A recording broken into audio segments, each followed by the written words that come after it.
বেশ বয়স্ক একজন দাদু তুলি দিয়ে অনেক সুন্দর অঙ্কন করে থাকে। যারা আমরা প্রকৃতিকে ভালোবাসি, যারা আমরা প্রকৃতির সাথে মিশে থাকতে চাই, এই অঙ্কনগুলো দেখলেই তাদের মন জুড়িয়ে যাবে। দেখুন, এই সেই দাদু যিনি এখনো কিন্তু তার কাজে তিনি অনবরত লেগে আছে। তিনি এখন অনেকগুলো ঘোড়া অঙ্কন করছে, সেটা জানাবো। তার আগে একটু ঘুরিয়ে দেখাই উনি ওনার কাজ করতেছে। এ পাশে দেখতে পাচ্ছেন ঘোড়ার একটি বিশাল বড় ফ্রেম করবে হয়তো, বা এই জন্য এটা আর্ট করছে। এখানে প্রায় 5 থেকে 7টা ঘোড়া আছে। এদিকে দেখুন, দেখে মনে হবে যে আপনি সত্যি প্রকৃতির সাথে মিশে আছেন। ঘরের মধ্যে বা আপনার অফিসে বিভিন্ন জায়গায় যদি এগুলো যদি ফ্রেম করে রাখা হয়, মাশাআল্লাহ দেখতে একবারে খারাপ দেখা যাচ্ছে না, বেশ ভালোই দেখা যাচ্ছে। আপনি ঘুরে ঘুরে দেখাবেন। হ্যাঁ, এখন বিষয় হচ্ছে এই যে তিনি এগুলো অঙ্কন করেন এত সুন্দর করে, এত মানে নিখুঁত দেখা যায়, এগুলো তিনি কিভাবে রপ্ত করলেন এই বিষয়ে আমরা তার কাছ থেকেই কথা বলে জানার চেষ্টা করব। আসসালামু আলাইকুম দাদু, কেমন আছেন আপনি? ওয়ালাইকুম আসসালাম, আলহামদুলিল্লাহ ভালো আছি। এত নিখুঁত ভাবে প্রায় 3D প্রিন্টের মতো আমরা যেটা দেখি, প্রিন্ট করলে 3D প্রিন্ট করলে যেরকম বের হয়, সেম এরকমটাই দেখা যাচ্ছে আপনার হাতের কাজ। এই কাজটা আপনি কিভাবে রপ্ত করলেন আগে জানতে চাচ্ছি এই বিষয়ে। ক্লাস 1 থেকেই আমি আর্ট করি আর কি, মানে ছোট বয়স থেকে।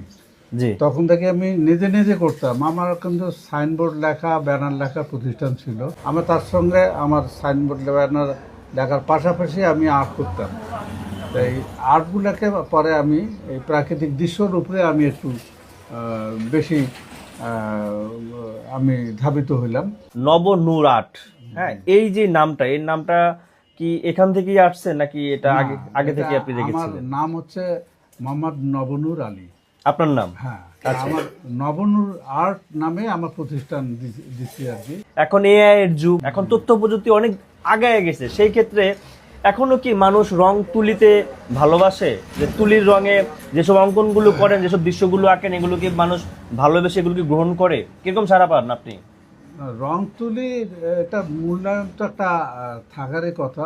মানুষ যে মূল্যায়ন করে না তা নয়, কিন্তু মূল্যায়ন করলেও এখন মানুষ মানে যেটা সস্তা পাচ্ছে, জি, সস্তা বলতে গেলে ডিজিটালে যাওয়া লাগতেছে। তার ডিজিটালে চলে যাচ্ছে, হাতে আর কাজ সেরকম আর ধারে না। তো এটা আর্টিস্টগুলো আপনার এখন অর্ধেকও নেই আর কি। আর আমি যে যেগুলো সাগরিত করতাম, যেগুলো শিখতো, সেগুলো আর শেখার মতো আর নাই। আমার ভবিষ্যৎ এটাকে আমি অন্ধকার মনে করতেছি। কত বছর ধরে আপনি এই অঙ্কন করছেন? আমার বয়স তো এখন প্রায় 70। জি, 70 বছর বয়স। তা এখন আমি কাজ করতাম, তাহলে ওদিকে ধরুন 10 বছর 60 বছর থেকে আর কি। প্রায় 60 বছর ধরে আপনি এই অঙ্কনগুলো করছেন। যেটাতে কোনো জীবজন্তু থাকে না, জি। মানুষের ছবি থাকে না। এখানে